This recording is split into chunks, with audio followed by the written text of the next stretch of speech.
Part 3, advice for the helpers. In general, we need to be real, honest, authentic, showing up for them, showing them how to grieve in a healthy and ultimate productive way. And as we become more focused on living well with greater purpose and meaning, we are automatically encouraging others to do the same. Now there's helpers, and then there's helpers.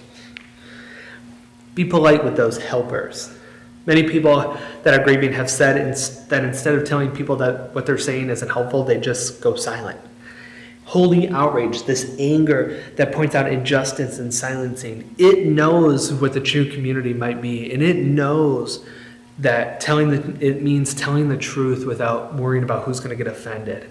And it means doing so in the service of more love and support and kinship and true connection.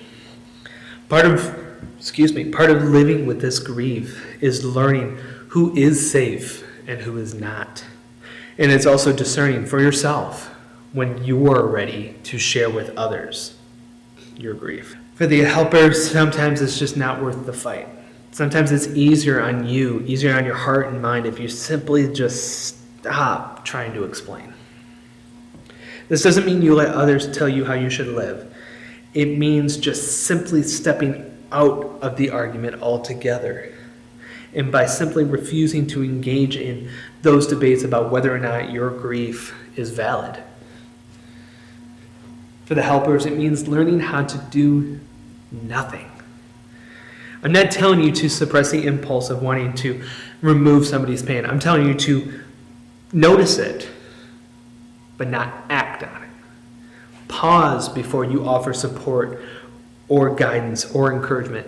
Acknowledgement is typically the best response.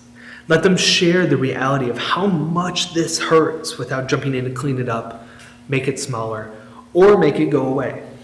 And I know the next question you're asking was, how do I do nothing? I have like 9 facts, I think. Don't compare grief. Do ask questions about their experience. Don't fact check, or correct. Do let them have their own experience. Don't minimize. Do remember that the grief belongs to the griever. Don't give compliments. Do remember those compliments and remind them that you will be there for them.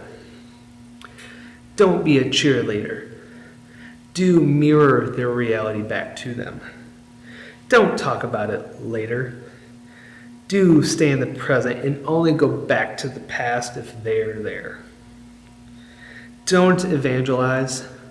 Do trust that person is regarding their own self-care. The last one is don't charge ahead with solutions, but do get consent for offering solutions. That is for the helpers. Tomorrow, you're going to see the coping strategies for those who grieve.